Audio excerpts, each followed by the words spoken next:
And so when you think about all the different kind of places where someone might be in their journey, what role has harm reduction played in being able to offer accessible, culturally responsive, and trauma-informed services?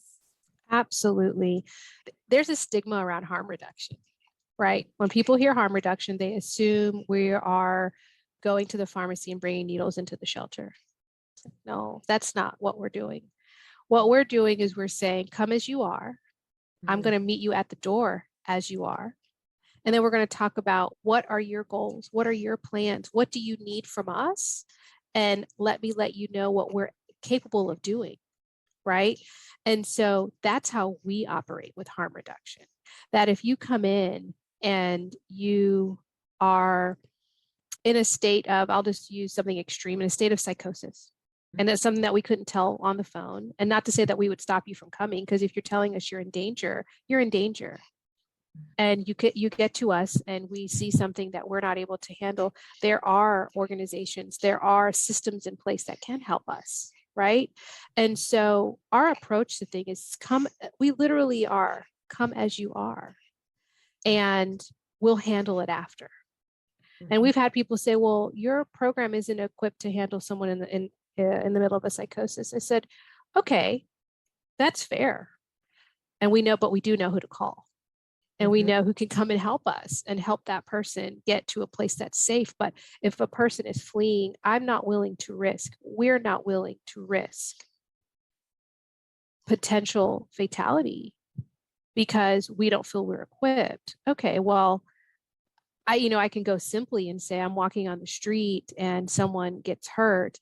I am not an EMT. I am not equipped to necessarily heal their wound, but I know who to call to get them the help. And that's our approach. That really is, our approach is you come in as you are, we literally meet you as you are, and then we make plans and we try to get you the help. We've had, I was giving an example about a person using PCP, and we weren't aware of it when the person came in, and that was fine, but we started to notice different changes of behaviors, noticed some neglect with the baby and some things. And so we have a conversation, and the conversation was very much, hey, we have to do better with the baby. We got to figure out some things. Let's do this, let's do that. And then, we have an episode where we had to call in for help. And that's just kind of the nature of what you have to do. And we got that person help. And that person was able to go to detox, get the things that they need, and their child was able to get the help that they need as well.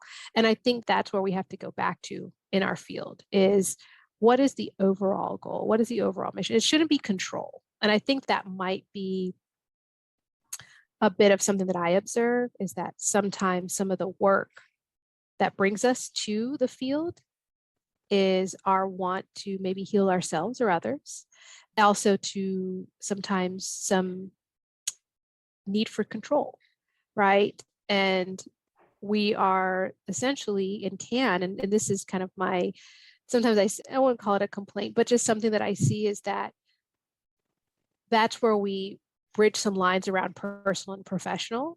And we have to really make sure that we check ourselves and make sure that we realize that is this me trying to control an environment, control a person, control a situation that is completely out of my control?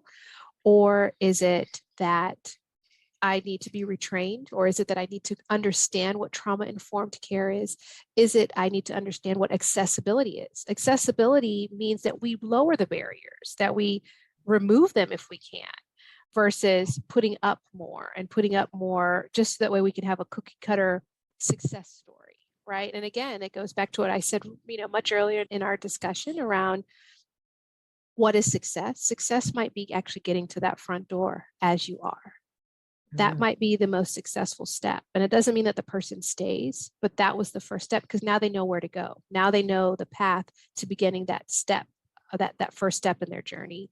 And I know it's easier said than done. I don't, I'm not the case manager every day, and sometimes you need a break. But if you can level set with yourself and realize that it takes a lot of hard work to leave everything to go to something that you know nothing about.